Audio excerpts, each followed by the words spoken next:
Olá, bom dia, seja muito bem-vinda, muito bem-vindo. Eu sou o Diego Gimenez e o Veja Mercado desta sexta-feira, 22 de dezembro, já está no ar. Você pode nos assistir pelas nossas redes sociais ou então nos ouvir pelo Spotify, quando e onde você quiser.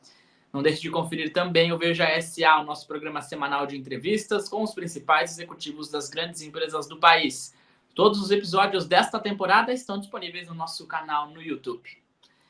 O ano de 2023, gente, foi para lá de intenso na política e também nas empresas.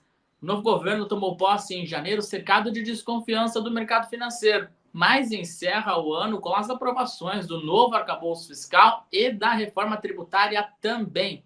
O ministro da Fazenda, Fernando Haddad, caiu nas graças da Faria Lima. As ações de estatais, como a Petrobras e o Banco do Brasil, acumulam valorização de mais de 60% neste ano. Ainda assim, existe bastante desconfiança para o ano que vem quanto ao cumprimento da ambiciosa meta de déficit zero proposta pelo novo arcabouço fiscal do Brasil. O Banco Central começou a cortar os juros do Brasil também neste ano, em agosto, depois de muitos ataques do presidente Lula à instituição e a Roberto Campos Neto, presidente do BC. No campo corporativo, as varejistas não conseguiram se recuperar mesmo com os cortes nas taxas de juros. A fraude contábil da Americanas, revelada em janeiro, ainda não chegou a uma solução definitiva e deve ainda acrescentar bastante incerteza ao setor em 2024. Para conversar comigo sobre esses e outros assuntos, na última edição do ano do Veja Mercado, vamos encerrar o ano com chave de ouro. Meu convidado é Vitor Irajá, editor do Radar Econômico. Vitor, bom dia, seja muito bem-vindo aqui ao nosso programa. Bom dia, Diego. Depois de um ano tão movimentado, né? A gente trabalhou bastante juntos. É um prazer estar aqui com você para a gente fazer esse balanço. Vamos lá, Vitor. Eu começo falando sobre o novo governo que tomou posse cercado de desconfiança do mercado. Nós tivemos a PEC da transição, que já causou um rebuliço danado no mercado naquela época. E com o passar do tempo, o arcabouço fiscal foi aprovado no meio do ano, começou-se a discutir reforma tributária, promulgada na reta final de 2023. Que balanço que nós podemos fazer não só do governo, mas especialmente da gestão do ministro Fernando Haddad? De fato, surpreendeu? Quais foram os principais acertos e os erros também? Diego, você falou muito bem, né? Na verdade, até mesmo antes da posse, o governo, enfim, tinha uma aura de desconfiança em relação a qual seria a política econômica adotada por esse terceiro governo Lula. Desde que o governo foi eleito, em outubro do ano passado, a gente viu uma especulação muito grande em torno dos nomes, né, que poderiam fazer parte ali da equipe econômica, enfim, o Ministério da Fazenda, né, que a gente não sabia ainda que seria tocado pelo ministro Fernando Haddad. E quando o nome de Haddad, de fato, é confirmado à frente do Ministério da Fazenda, houve sim muita desconfiança em relação à escolha do presidente Lula, porque, por ser um nome do PT, né, imaginou-se que poderia acontecer ali uma influência muito grande do partido nas decisões econômicas. Haddad se mostrou, de fato, uma surpresa muito agradável para o mercado financeiro, fez uma série de movimentos na direção correta durante o ano inteiro, conquistou, de fato, o coração dos gestores, da Faria Lima, dos bancos, e ele encerra o ano, na verdade, como um protagonista no governo, e não só do ponto de vista econômico, mas também do ponto de vista político, porque ao mesmo tempo que a gente vê que o governo Lula tem uma dificuldade muito grande de articulação por meio dos seus ministros da ala política, né? Por exemplo, a Casa Civil, o ministro Haddad, ele conseguiu de fato dar vazão ali a projetos de extrema relevância para a pasta, e se mostrou um nome na política que de fato tomou frente dessas discussões e se mostrou um bom articulador no Congresso Nacional. Você fez esse paralelo em relação à PEC da transição. Foi uma sinalização que, na verdade, ela foi vista de uma forma negativa, mas havia ali uma disposição a se acreditar que seria uma medida pontual. Acho que a comunicação do governo naquela ocasião, do governo de transição, ela funcionou ao sinalizar que sim, era uma medida necessária e que seria um remédio amargo ali, porém, que não seria uma medida que tomaria, né, as rédeas do que seria, de fato, a gestão a partir de janeiro. Depois disso, foram apresentadas as medidas exatamente na direção correta, como o novo arcabouço fiscal, que é uma medida surpreendente do ponto de vista político, porque o próprio presidente Lula era muito crítico ao teto de gastos, chegou a falar que ia revogar o teto e havia muito temor de que o governo não apresentasse nenhum tipo de medida, nenhum tipo de proposta que, enfim, limitasse o crescimento dos gastos públicos, né? O que poderia, de fato, enfim, causar um problema econômico gigantesco, né? Sem você ter nenhum tipo de âncora fiscal. Apesar da boa sinalização, né? O governo apresentou o arcabouço, foi uma medida muito bem vista, ele é, enfim, muito passível de críticas até pelo funcionamento dele, é uma regra muito mais complicada do que o teto de gastos, que na verdade era um regramento muito simples, e o governo de fato vem tentando, né, viabilizar o funcionamento do arcabouço de forma equivocada, né, visando só o aumento de arrecadação, e não se discute, durante o ano inteiro não se discutiu a redução das despesas, não se discutiu uma reforma administrativa, não se discutiu nenhum tipo de outra medida que pudesse enxugar a máquina pública. E o governo teve uma dificuldade muito grande durante o ano, né, de consolidar esse aumento de arrecadação, que é fundamental para que o novo arcabouço funcione. Porém, é uma sinalização positiva que exista esse regramento em relação às contas públicas. E aí você colocou muito bem, acho que a grande vitória do governo esse ano é a aprovação da reforma tributária, uma matéria que é discutida há mais de 30 anos, desde a redemocratização se discute a alteração do sistema tributário, que é um dos principais entraves para a atração de investimento, né, no país.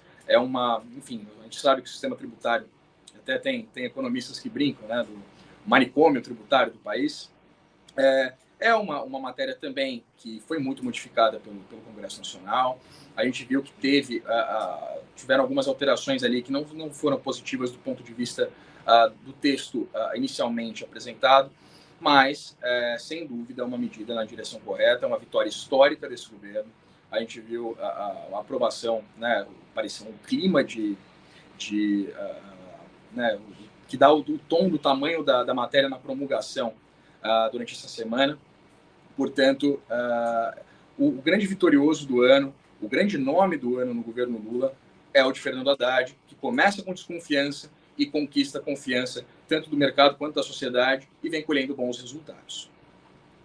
Vamos falar de juros também, porque o Banco Central começou a cortar a taxa Selic em agosto deste ano, depois de muitos ataques do presidente Lula à instituição, também a Roberto Campos Neto, e desde então os cortes de 0,5 ponto percentual têm sido dados desde então, nesta última reunião em dezembro também, o mesmo corte de 0,5 ponto, os juros encerram o ano de 2023 a 11,75% ao ano. E também com alguns acenos do presidente Lula agora ao Banco Central. Ele e Campos Neto tiveram o seu primeiro encontro em meados de outubro somente, 10 meses depois da posse de Lula. E Lula também tem feito convites a Campos Neto para participarem juntos de comitivas do Brasil no exterior. Na sua avaliação, o pior dessa relação de fato ficou para trás? Qual que é a sua avaliação em relação ao papel do Banco Central no combate à inflação, nos cortes de juros? E essa relação entre Campos Neto e Lula tende a ser mais amena em 2024? Diego, foi um ano, de fato, né, que ele começou muito movimentado. E o que eu acho curioso é que a gente experimentou pela primeira vez durante 2023 essa nova relação entre o Executivo e o Banco Central. Foi o primeiro ano em que a gente teve um presidente do Banco Central que não foi indicado pelo presidente da República, e sim pelo antecessor, que, no caso, é um opositor, né, Jair Bolsonaro. Havia muitas críticas por parte do próprio presidente Lula, por parte também de membros do PT em relação à gestão de Roberto Campos Neto, e eu acredito que essas críticas elas foram minguadas exatamente a partir do momento que o Banco Central se mostrou disposto a dar início ao ciclo de cortes na taxa de juros. E antes disso mesmo, Roberto Campos Neto e o Comitê de Política Monetária já tinham sinalizado pelas atas, pelos comunicados oficiais, que essa redução se iniciaria a partir do momento em que o cenário inflacionário permitisse isso. Campos Neto passou o ano explicando que as decisões que ele e o comitê tomavam eram técnicas, baseadas em critérios técnicos e não políticos, como o PT tentava, enfim, cantar por aí. Acho que esse ambiente ali de discussão e de crítica, principalmente partindo do próprio presidente Lula em relação ao Roberto Campos, ele começa a arrefecer a partir, sim, do início dos cortes e também a partir das indicações de Fernando Haddad ao Banco Central. Né? O diretor Gabriel Galípolo, que era secretário, inclusive, do Ministério da Fazenda de Fernando Haddad, a partir do ingresso desses novos diretores, incluindo Galípolo, o governo vai perdendo um pouco da narrativa. Né? E o Banco Central fazendo também o que está em linha com aquilo que o Executivo queria.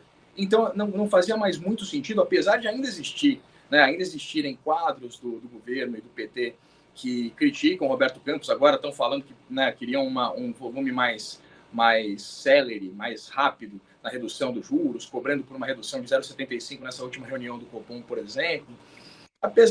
E hoje isso não faz mais tanto barulho, porque a gente vê que a inflação deve fechar o ano dentro da meta.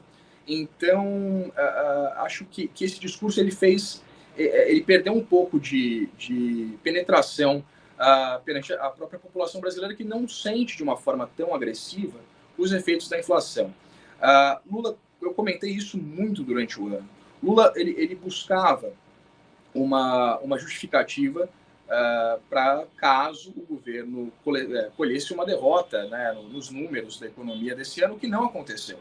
Então, o Lula ele tem uma dificuldade muito grande em não ter inimigos, né?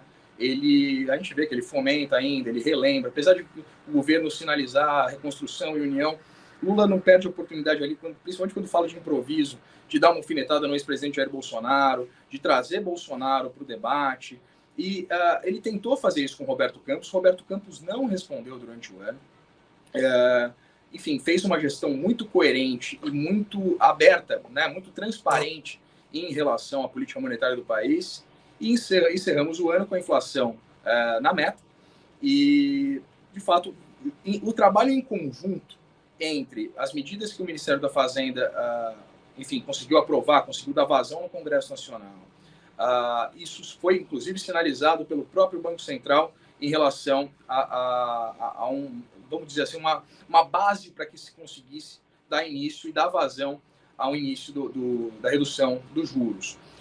Então, o trabalho da Fazenda, em conjunto com o trabalho técnico e equilibrado e resistente, a gente viu isso, resistente às pressões do Executivo, né, enfim, transformaram, na verdade, 2023 num ano em que a gente vai ter um crescimento robusto foi um ano curioso nesse sentido para a gente observar o quanto essa dinâmica de um Banco Central independente ela pode funcionar e pode funcionar muito bem.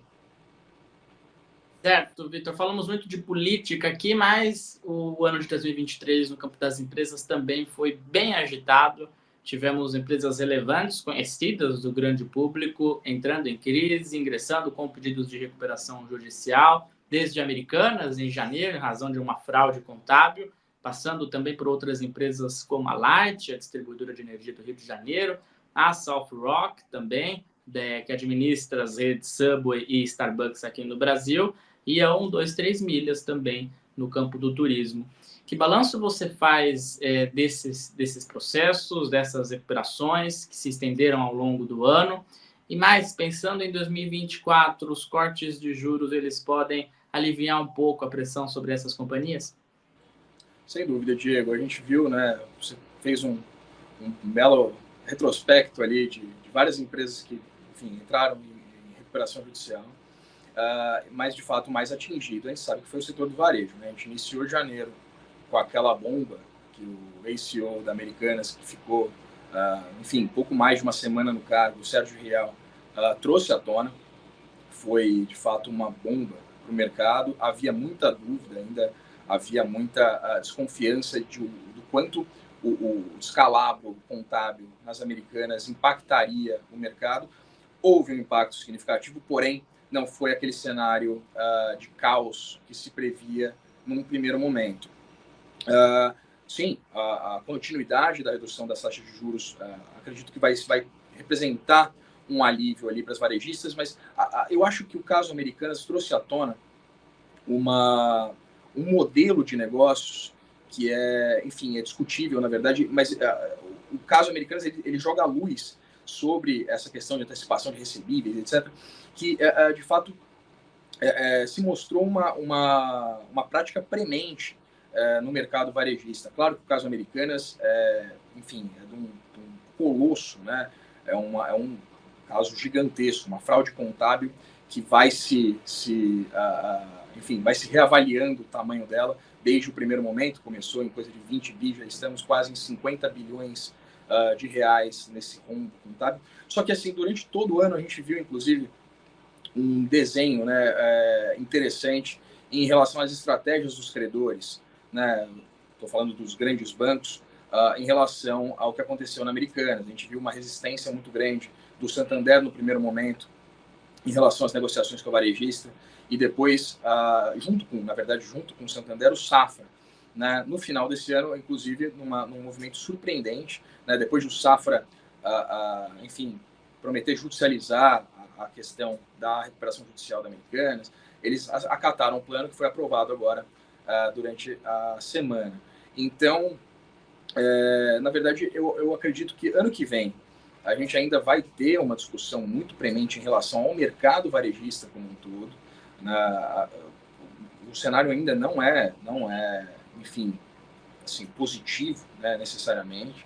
A aprovação do plano foi muito comemorada, né? Uma aprovação que contempla ali um aporte de 12 bilhões do trio Jorge Paulo Lemann, Marcel Telles e Beto Sicupira, mais a conversão de 12 bi de dívidas em ações para os credores. Portanto, foi um desenho ali que tomou muito tempo, enfim, foram necessários, né, esses meses todos de negociação, e o ano se encerrou com uma boa notícia, pelo menos, para o trio e para a empresa, né, que teve seu plano aprovado depois de muita briga.